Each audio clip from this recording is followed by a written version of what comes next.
praat met jou oor geloof. En ek lees vir jou die baie bekende Romeine hoofstuk 10, vers 17 in die 2020 vertaling. Die geloof kom dus uit die aanhoor, en die aanhoor kom deur die verkondiging van Christus. Nou die 2020 vertaling, binne die konteks van die hele hoofstuk, Romeine hoofstuk 10, is dit korrek vertaal, maar tegnies is dit nie korrek vertaal nie, en ek lees vir jou die Afrikaanse ou vertaling, wat dit tegnies korrek vertaal. Die geloof is dus uit die gehoor, en die gehoor is deur die woord van God. Die 2020 vertaling sê, deur die verkondiging van Christus. Die ou vertaling sê, deur die woord van God.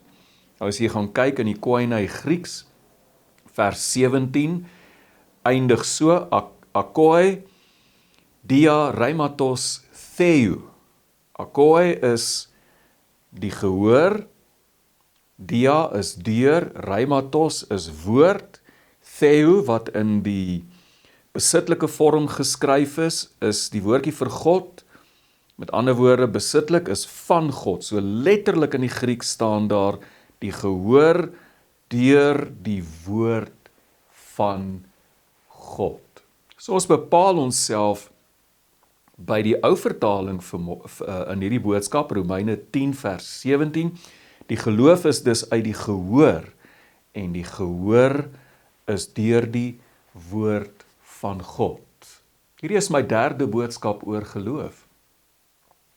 In die eerste boodskap het ons gekyk na die definisie vir geloof. Hebreërs 11 vers 1, in 3 woorde opgesom.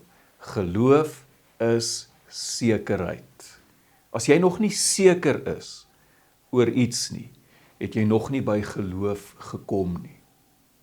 In die tweede boodskap het ons gekyk na die krag van geloof. En ek het 3 dinge genoem. Geloof stel ons in staat om te sien wat ander mense nie kan sien nie. Tweedens, geloof stel ons in staat om die onmoontlike te vermag. En dan derdens, geloof stel ons in staat om enduit te volhard. En hier is 2 elemente. Om enduit te volhard, ten spyte van die antwoord wat nie kom nie, en om enduit te volhard, ten spyte van lyding en swaar kry en druk. In vandag se boodskap vra ons die vraag, hoe kom geloof? Met ander woorde, hoe gebeur geloof in ons lewens? Daar is 3 basiese elemente nodig vir geloof. 3 basiese elemente. Eerstens, daar moet iets wees of iemand wees. Iets of iemand. Nommer 2, ek moet daardie iets kan waarneem. Met ander woorde, ek moet dit kan hoor, kan sien, kan voel. En dan derdens, daar moet iets wees wat my oortuig dat wat ek gehoor, gesien het, die waarheid is, dat dit so is. 3 elemente wat nodig is vir geloof. Nou kom ons begin by die eerste een. Daar moet iets wees. Wat is hierdie iets? Romeine 10 vers 17 sê vir ons, geloof kom deur die woord van God. So binne die konteks van ons verhouding met die Here, is daardie iets die woord van God. Nou die woord van God kan op verskillende maniere na ons toe kom. Die woord kan aan ons verkondig word. Dit waarmee ek hier besig is. Ek is besig om die woord aan jou te verkondig. By uitsondering kan die woord ook deur 'n droom of 'n visioen na jou toe kom. So bietjie meer as 'n maand terug, min of meer 'n maand terug, droom ek. En in die droom hoor ek 2 Latynse woorde. 2 Latynse woorde. Tempus est. Ek ken nie Latyn nie. So toe ek wakker word, toe gaan soek ek die 2 woorde op. En dit beteken, dit is tyd. It is time. Ek glo dis 'n woord van die Here af, wat in 'n droom na my toe gekom het. En daarom weet ek, dat die Here binnekort iets besonders in my lewe gaan doen. Ek sê jou inlig, sodra dit gebeur. Die woord kan ook in my gees opkom. Reinhard Bonke vertel, vroeg in sy bediening, terwyl hy preek, kom daar 'n woord in sy gees op, van die Here af. My word in your mouth is just as powerful as my word in my own mouth. Ja, 'n woord van die Here af kan ook in ons gees opkom. Die woord kan ook na jou toe kom deur iemand wat met jou gesels, wat met jou praat. Die profeet Nathan gaan na koning Dawid toe en gesels met hom, praat met hom en gee vir hom 'n woord van die Here af. Maar die mees algemene manier waarop God se woord na ons toe kom, die mees algemene manier is wanneer ek in my stilte tyd die Bybel biddend lees. Nou kom ons praat 'n bietjie oor die krag van God se woord. En ek lees vir jou Jesaja 55 vers 10 en 11. Ja, soos reën en sneeu uit die hemel afkom, en nie daarheen terugkeer nie, maar die aarde deurdrenk en plante laat voortbring, dit laat uitspruit en so saad gee vir die saaier en voedsel vir die wat eet. Net so sal my woord wees wat uit my mond uitgaan. Dit sal nie vrugteloos na my terugkeer nie, maar doen wat ek wil hê en die doel bereik waarvoor ek dit gestuur het. Die reën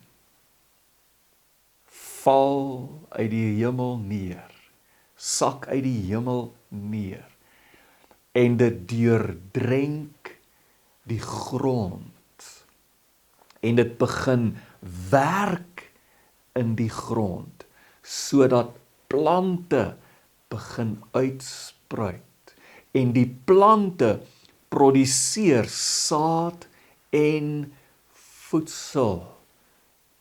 Die reën wat uit die hemel neerval, keer nie weer terug na die hemel toe. Nee, dit werk in die grond en dit bring 'n oes voort. Net so is God se woord. Wanneer God sy woord uitstuur, wanneer God sy woord gee, wanneer sy woord kom, dan keer dit nooit terug na hom toe, sonder dat dit gewerk het en voortgebring het nie. God se woord het skepingskrag.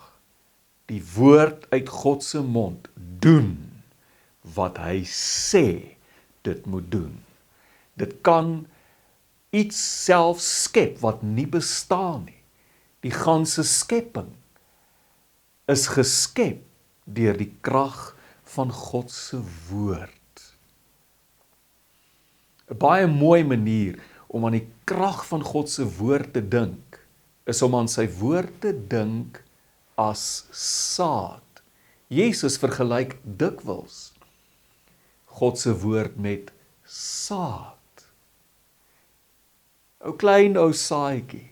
Meeste sade kan in die holte van jou hand pas. Dan kry jy sade wat so klein is, soos die mosterdsaadjie, dat jy hom skaars kan sien in jou handpalm. Maar daardie klein ou saadjie, kan 'n enorme toekoms produseer. Plant hom net. En 'n plantjie kom op, die plantjie produseer vrugte en sade. Die sade, meervoud, val in die grond. Nog plante, meervoud kom op, wat nog meer saad produseer. En so kan een saadjie 'n hele woud voortbring, wat vir eeue en eeue en eeue bly vrug dra. Dis die krag van God se woord.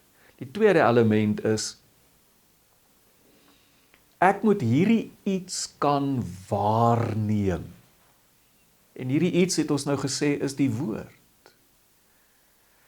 Romeine 10 vers 17 sê, geloof kom dus uit die gehoor. Ek moet die woord hoor. En daarom sê Jesus in Lukas 8 vers 15, pas dan op hoe julle hoor. Pas dan op hoe julle hoor. Ons moet versigtig wees hoe ons na die woord luister. En Jesus se gelykenis van die saaier illustreer dit vir ons baie mooi. Jy kry mense wat 'n blok het. Luister mooi. 'n harde hart blok jou ore, sodat jy kan luister na die woord, maar jy hoor dit nie regtig nie. Dalk hou jy nie van die prediker nie. Omdat jy nie van die prediker hou nie, kan jy na sy woorde luister, maar jy hoor nie die woord nie. Daar's 'n blok. So wat gebeur? Die saad val langs die pad. Voëls van die hemel kom, pik dit op, vlieg daarmee weg. Dit het geen impak, geen uitwerking op jou nie. Tweedens, jy kry mense wat baie bly is oor die woord wat hulle hoor. Baie bly. Ons het so rukkie terug iemand gehad wat 3 of 4 van ons dienste bygewoon het. Sommer reg voor in die kerk sit hy. En omtrent elke sinnetjie wat ek preek, sê hy amen en hy beamoen. Is amper asof hy saam met my hierdie preek. Vriende, dis nou maar net ek. Soms is dit die mense vir wie ek die bangste is. Want Jesus sê, hulle ontvang die woord met blydskap. Maar omdat hulle nie diepte het nie. Klink vir my, heel dikwels is dit so, dat die mense wat die hardste te kere gaan en die blyste is, en wat oënskynlik vir jou sê, maar wow, dit was wonderlik. Is baie keer die mense wat nie die diepte het nie, sodat die saad nie kan wortel skiet nie. So daar kom nie eers 'n plantjie op nie, want die saad kan nie regtig wortel skiet nie. Derdens, jy kry ook mense wat baie ernstig is oor die woord wat hulle hoor. Hulle neem die woord diep in hulle harte in, maar hulle is te besig. En hulle gejaag die bekommernisse van die lewe, die sorge en die versoekinge en al die goed wat rondom hulle aangaan, groei saam met die saad van die woord en kom saam met die saad van die woord op in hulle lewens as dorings. En hierdie dorings verstik die woord, die saad van die woord, verstik dit. So die plantjie kom op, maar dit kan nooit regtig vrug dra. Die potensiaal kan nie ontsluit word van hierdie kragtige woord van God nie. Jesus vertel 'n kort gelykenis in Lukas hoofstuk 4, vers 26 tot 28, en ek lees dit vir jou. Ekskuus tog, Markus hoofstuk 4. Hy sê die koninkryk van God is soos 'n man wat saad op die land uitstrooi en nag na nag gaan slaap en dag na dag opstaan en die saad ontkiem en groei. Hoe weet hy self nie? Die land bring die graan van self voort. Eers 'n halm, dan 'n aar, dan die koring vol in die aar. Hier is 3 partye in hierdie gelykenis. Die een is die saaier. Maar die saaier maak sy verskyning net aan die begin en aan die einde. Die saaier saai die saad en dan verdwyn hy van die toneel af. Hy maak eers sy verskyning weer aan die einde, wanneer daar 'n oes is om die oes in te samel. Intussen is daar twee ander elemente. Die een is die saad. Die saad het al die potensiaal in die wêreld. Soveel krag. Ons het reeds daaroor gepraat. Die saad ontkiem en groei. Maar daar's 'n tweede element. En dit is die grond. Die grond. Die land. Jesus sê die land bring van self die graan voort. Die land is ek. Die saad kan nie in niks groei nie. Die saad het grond nodig om in te groei. Ek moet daardie goeie grond wees, waarin die saad van God se woord kan groei. Daarom sê Jesus, pas dan op hoe julle hoor. Dit is belangrik hoe ons hoor. Ons moet toelaat dat die saad diep in ons harte val,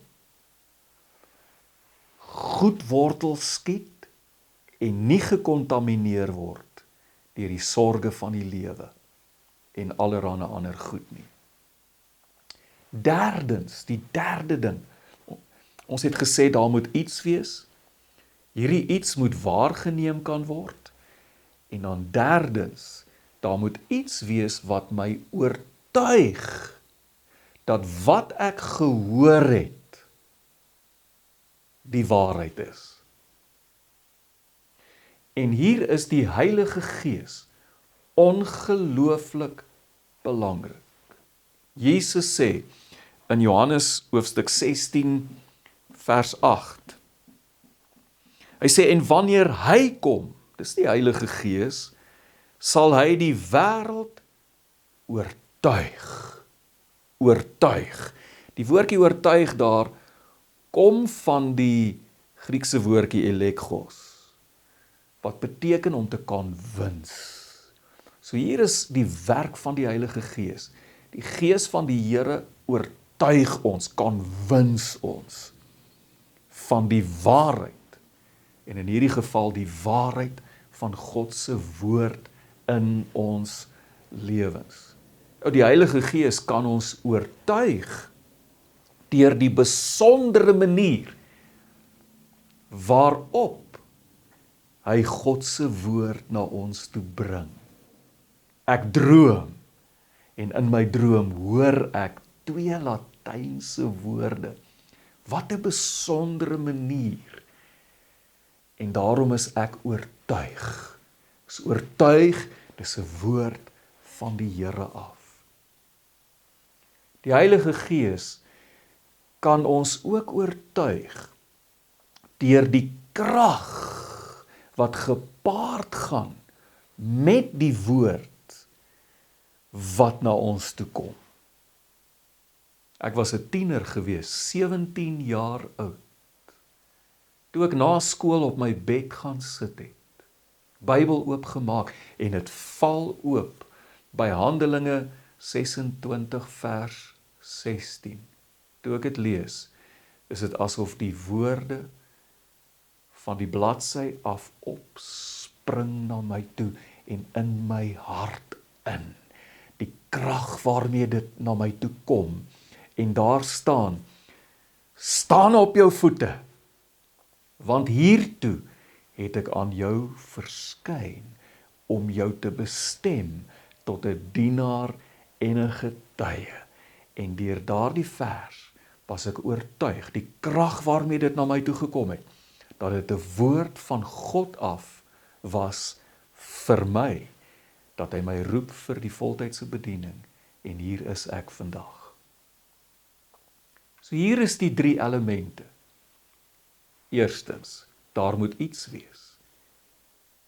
Geloof kom uit die woord van God. Daardie iets is die woord. Nommer 2, ek moet daardie iets, in hierdie geval die woord, waarneem. Romeine 10 vers 17 sê, geloof kom uit die gehoor, of kom deur die gehoor. Geloof kom, met ander woorde, ek moet die woord hoor. En hier moet ek versigtig wees hoe ek luister, om seker te maak dat my hart goeie grond is vir die woord. En dan derdens, die Heilige Gees wat my oortuig dat wat ek gehoor het die waarheid is. Nou glo ek. Amen.